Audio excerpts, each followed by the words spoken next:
Hello guys and welcome to the channel success achievement. Friends, यहाँ पे हम discuss करने वाले हैं आज की इंपॉर्टेंट अपडेट्स। गाइस यहाँ पे 69 शिक्षक भर्ती के अंतर्गत सुप्रीम कोर्ट में एक और याचिका दायर हुई है और साथ ही साथ गाइस ट्रांसफ़र को लेकर, शिक्षकों के ट्रांसफ़र को लेकर यहाँ पे डिटेल्स हम डिस्कस करने वाले हैं। और साथ ही साथ गाइस यहाँ पे बीएड के जो एंट्रेंस एग्ज़ाम है उसके बारे में हम डिस्कस करेंगे।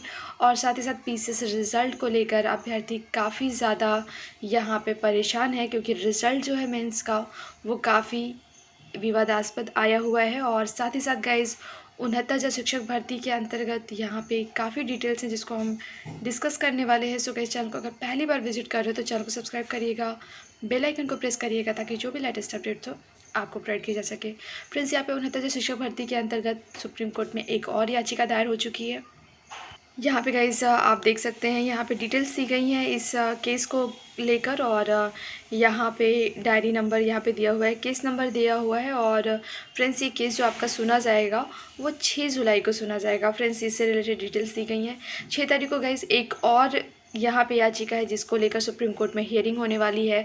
तो फ्रेंड्स, ये आप बिल्कुल से समझ सकते हैं कि अब हाई कोर्ट से ये मामला निकलकर सुप्रीम कोर्ट में याचिकाओं की श्रृंखला के रूप में नज़र आ रहा है। और गाइस, इसी के मद्देनज़र यहाँ पे आपको 2 केसेस 6 तारीख को देखने को मिल रहे हैं। और गाइस, वहीं आपको बताते चले, सुप्रीम कोर्ट के अंतर्गत जो 14 जुलाई को हियरिंग है वो गाइस काफ़ी महत्वपूर्ण है 69 शिक्षक भर्ती के एस्पेक्ट में। क्योंकि गाइस, यहाँ पे सरकार अगर अपना पक्ष अच्छे से नहीं रख पाई तो यहाँ पे आपको दिक्कतें देखने को मिल सकती हैं 69 शिक्षक भर्ती के अभ्यर्थियों के लिए। क्योंकि गाइस, यहाँ पे काफ़ी ज़्यादा मुद्दे ऐसे हैं जिसमें 60 और 65 का कट ऑफ का मुद्दा है, जिसको सरकार अपना पक्ष क्लियर नहीं करेगी तो दिक्कत हो सकता है। और साथ ही साथ जो शिक्षा मित्रों को बताया गया है कि वो शिक्षा मित्र के ही रूप में कार्य कर रहे हैं और उन्हें शिक्षक एक यहाँ पे असिस्टेंट टीचर बनने का यहाँ पे उन्हें गाइस सीधे से जो कहा गया है कि मौका नहीं दिया गया है। जिस तरह से पिछली हियरिंग में ये बातें कही गई, अगर सरकार यहाँ पे क्लियरेंस नहीं दे पाती है तो प्रॉब्लम्स आपके सामने नज़र आएंगी। और गाइस, पिछली बार ऐसा इसलिए हुआ था क्योंकि कोई भी वरिष्ठ वकील सरकार की तरफ से सुप्रीम कोर्ट नहीं पहुंचा था। और ऐसी स्थिति में सरकार का पक्ष स्ट्रांग होते हुए भी सरकार यहाँ पे अपना पक्ष नहीं रख पाई और 37,000 तकरीबन सीटें रिज़र्व हो गई। तो गाइज़, ये काफ़ी ज़्यादा ज़रूरी है कि 14 तारीख को जो हियरिंग होने वाली है सरकार अपना पक्ष बहुत ही मजबूती से रखे। वहीं गाइस, यहाँ पे 69 शिक्षक भर्ती के अंतर्गत जो धांधली देखने को मिली है उसको लेकर एसटीएफ काफ़ी ज़्यादा सक्रिय तरीके से जांच कर रही है। और यहाँ पे अब यहाँ पे सर्विलांस फेल होने के बाद यहाँ पे मुखबिर का सहारा लेने की बात कही गई है। क्योंकि गाइस, एसटीएफ यहाँ पे जो स्कूल प्रबंधक चंद्रमा यादव की गिरफ्तारी को लेकर यहाँ पे परेशान है, क्योंकि अब तक चंद्रमा यादव और कुछ और ऐसे आरोपी हैं 69 शिक्षक भर्ती के अंतर्गत। गाइस, यहाँ पे 69 शिक्षक भर्ती के अंतर्गत जो धांधली के चार्जेस लगे हैं, कुछ लोग पकड़े गए हैं जिसमें स्कूल प्रबंधक चंद्रमा यादव भी हैं। और यहाँ पे सर्विलांस के थ्रू आउट एसटीएफ के द्वारा पकड़ने की कोशिश इन्हें की जा रही है, लेकिन फिर भी इसमें सफलता नहीं मिली है। इसलिए अब मुखबिर का सहारा लेने की बात की जा रही है। तो गाइस, यहाँ पे शिक्षक भर्ती के अंतर्गत जो हुई धांधलियाँ हैं उसके आरोपियों को पकड़ने की जो कोशिश है वो काफ़ी गहन तरीके से की जा रही है। वहीं गाइस, यहाँ पे शिक्षक भर्तियों के ट्रांसफ़र को लेकर यहाँ पे डिटेल्स दी गई हैं। और अंतर जनपदीय तबादले का इंतजार कर रहे 80,000 से अधिक परिषदीय शिक्षकों को झटका लगा है। बेसिक शिक्षा मंत्री ने साफ कर दिया है कि जब तक रोक नहीं हट जाती तब तक ट्रांसफ़र होने का कोई सवाल नहीं है। तो फ्रेंड्स, आपको बताते चले कि ये ट्रांसफ़र अब तक हो चुका होता, लेकिन कोविड-19 की सिचुएशन की वजह से यहाँ पर ये ट्रांसफ़र रुका हुआ है और कुछ इंपॉर्टेंट जो ट्रांसफ़र्स हैं वही कराए जा रहे हैं। तो फ्रेंड्स, यहाँ पर ट्रांसफ़र बिल्कुल से होगा, लेकिन अभी की स्थिति में ट्रांसफ़र को बिल्कुल से रोक दिया गया है। स्थितियां सामान्य होने के बाद ये रोक हटने के चांसेस हैं। और वहीं स्टेटमेंट ये भी जारी हुआ है 68,500 से खत्म होगा तबादले का प्रावधान।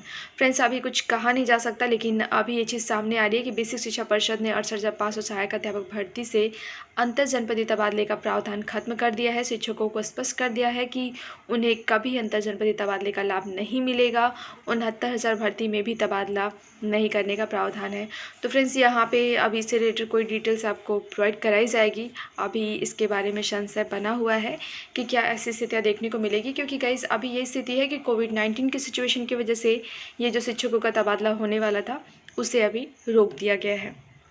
वहीं गाइस, अधीनस्थ सेवा परीक्षा के में 15,335 सफल हुए अभ्यर्थी और यहाँ पे उनसे रिलेटेड डिटेल्स दी गई हैं। अधीनस्थ सेवा चयन आयोग में सम्मिलित अवर अधीनस्थ सेवा परीक्षा 2019 की प्रारंभिक परीक्षा का परिणाम घोषित कर दिया गया है। मुख्य परीक्षा के लिए 15,335 अभ्यर्थी सफल घोषित किए गए हैं। अभ्यर्थी परीक्षा परिणाम आयोग की वेबसाइट पर देख सकते हैं। तो फ्रेंड्स, यहाँ पे डिटेल्स दी गई हैं कि अधीनस्थ सेवा परीक्षा का जो रिज़ल्ट है प्री एग्ज़ाम का वो आ चुका है। और गाइज़, आप एक चीज़ समझ सकते हैं कि यहाँ पे जो एग्ज़ाम्स कंडक्ट हो चुके हैं उनके रिज़ल्ट त्वरित गति से घोषित किए जा रहे हैं।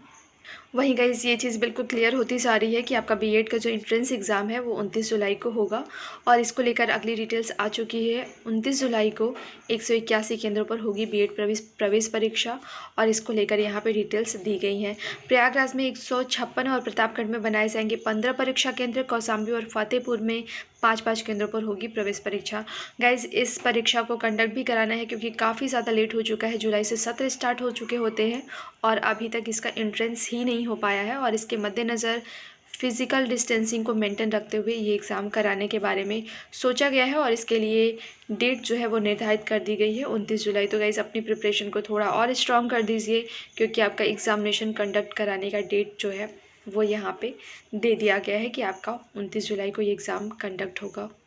वहीं गाइस, शिक्षा मित्र व अनुदेशकों को समय से मिलेगा मानदेय और इसको लेकर यहाँ पे एक सीधी सी एक गाइडलाइन दी गई है और यहाँ पे दिया गया है, आप देख सकते हैं बिल्कुल से दिया गया है कि PFMS पोर्टल पर इन सबको लाने की तैयारी शुरू हो चुकी है और सितंबर से मानदेय इसी प्रणाली से दिए जाने की योजना है। ये प्रणाली क्या है? प्रदेश में लगभग 1,53,000 शिक्षा मित्र और 30,000 अनुदेशक हैं। अनुदेशकों व शिक्षा मित्रों का मानदेय अब भी सीधे खाते में ऑनलाइन ही दिया जाता है, लेकिन इसे बैंक में RTGS के माध्यम से भेजा जाता है। ये जिले तक ही सीमित रहता है, लेकिन अब इसे PFMS पोर्टल के मार्फत भेजे जाने की तैयारी है। इसके लिए ज़िलों में बैंक इनवॉइस मांगी गई है ताकि उन्हें पोर्टल पर पंजीकृत किया जा सके। गाइस, यहाँ पे आप देख सकते हैं फ़ायदे क्या है। बेसिक शिक्षा विभाग ने में चरणबद्ध तरीके से सभी खातों को PFMS पर लाया जा रहा है ताकि फ़ंड ट्रांसफ़र के साथ पारदर्शिता बनी रहे। किसी भी फ्रॉड को यहाँ पे किसी भी फ़ंड को ट्रांसफ़र करने के साथ उसकी मॉनिटरिंग, ट्रैकिंग, अकाउंटिंग व रिपोर्टिंग के लिए यह पोर्टल बनाया गया है। तो फ्रेंड्स, यहाँ पे आप देख सकते हैं कि किस तरह से यहाँ पे चेंजेस किया गया है ताकि यहाँ पे शिक्षा मित्र और अनुदेशकों को समय से मानदेय दिया जा सके। वहीं गाइस, असिस्टेंट प्रोफेसर समाजशास्त्र के राजकुमार सिंह टॉपर हुए हैं और इससे रिलेटेड डिटेल्स दी गई हैं। उच्च शिक्षा सेवा आयोग के असिस्टेंट प्रोफेसर भर्ती में समाजशास्त्र विषय के राजकुमार सिंह ने टॉप किया है। पूनम शुक्ला को दूसरा स्थान मिला है। इस प्रकार पूनम इस विषय में महिलाओं की टॉपर भी हैं। तीसरे स्थान पर आशुतोष पांडे हैं। आयोग ने गुरुवार की रात में इस विषय का अंतिम परिणाम घोषित किया था और गाइस, इसको लेकर यहाँ पे डिटेल्स दी गई हैं, आप देख सकते हैं। गाइस, ये रिज़ल्ट भी काफ़ी लॉन्ग टाइम से रुका हुआ था और फाइनली अब इसका रिज़ल्ट जारी कर दिया गया है और इससे रिलेटेड डिटेल्स भी दी गई हैं। वहीं गाइस, यहाँ पे आपको बताते चले कि 69 शिक्षक भर्ती को लेकर यहाँ पे 14 जुलाई की हियरिंग काफ़ी ज़्यादा महत्वपूर्ण है क्योंकि यहाँ पे जो मुख्यमंत्री के द्वारा आश्वासन दिया गया है कि जुलाई में आपको नियुक्ति पत्र दे दिया जाएगा। फ्रेंड्स, ये स्टेटमेंट सही होने के लिए सबसे ज़्यादा ज़रूरी ये है कि 14 जुलाई को सरकार के द्वारा अपना पक्ष काफ़ी सही ढंग से रखा जाए क्योंकि गाइस, यहाँ पे यही सबसे ज़्यादा मायने रखता है कि कोर्ट में वकीलों के द्वारा बातें कितने ढंग से रखी जाती हैं। क्योंकि गाइस, सुप्रीम कोर्ट में जो पिछली हियरिंग हुई थी इसी मुद्दे को लेकर, वहाँ पे ये चीज़ें क्लियर नहीं हो पाई थी। शिक्षा मित्रों को लेकर यहाँ पे 40 और 45 पे कितने शिक्षा मित्र पास हो रहे हैं उनका डेटा सरकार से मांगा गया है। और गाइस, यहाँ पे सरकार ने पिछली हियरिंग में ये चीज़ क्लियर नहीं किया था कोर्ट के सामने कि किस तरह से पिछली भर्ती के अंतर्गत शिक्षा मित्रों को लिया जा चुका है टीचर के रूप में और यहाँ पे शिक्षा मित्र के रूप में जो टीचर हैं वो 60 और 65 पे पास आउट करने के बाद भी उन्हें लिया गया है। और गाइस, इसके साथ ही जो 40, 45 और 60 और 65 का कट ऑफ है, इसको लेकर जो संशय की स्थिति बरकरार है यहाँ पे बनी हुई है।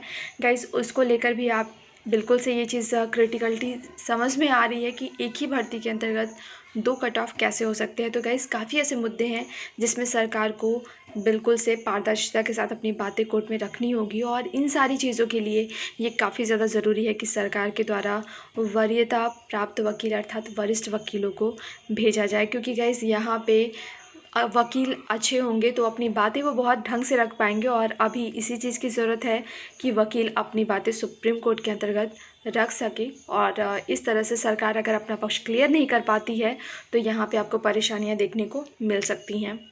सो गाइस, यहाँ पे जो 14 तारीख की हियरिंग है वो काफ़ी ज़्यादा अहम है सुप्रीम कोर्ट के अंतर्गत। और सरकार की तरफ से ये कहा भी गया है, आश्वासन भी दिया गया है कि अपना जो पक्ष है सरकार वो पुरजोर तरीके से रखेगी। सो गाइस, जो भी अपडेट्स होगी बिल्कुल से आपको प्रोवाइड की जाएंगी। गाइस, वीडियो को लाइक करिएगा, शेयर करिएगा, चैनल को सब्सक्राइब करिएगा और बेल आइकन को प्रेस करिएगा ताकि जो भी लेटेस्ट अपडेट्स हो आपको प्रोवाइड की जा सके।